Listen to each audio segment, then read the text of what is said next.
Science ISNT. Just something in textbooks it is. A life hack toolkit, hiding in plain sight. What if I showed you 3 science tricks you can actually use today to make life easier and more fun? Place a paperclip gently on water using a tissue it floats. Science. Surface tension holds it up. Everyday use.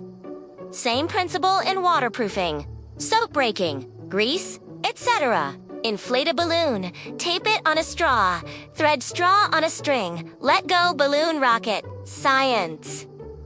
Newton's third law. Every action has equal and opposite reaction. Everyday use. Same law behind rockets, planes, even cars. Clear bottle, water, oil, food coloring, fizz tablet, drops bubbin and glow like a lava lamp. Science.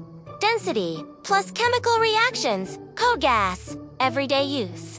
Shows how fluids interact in nature and industry. So, the next time someone says science is boring, show them your floating clip, your balloon rocket, or your homemade lava lamp. These hacks prove science is not only useful, but seriously fun.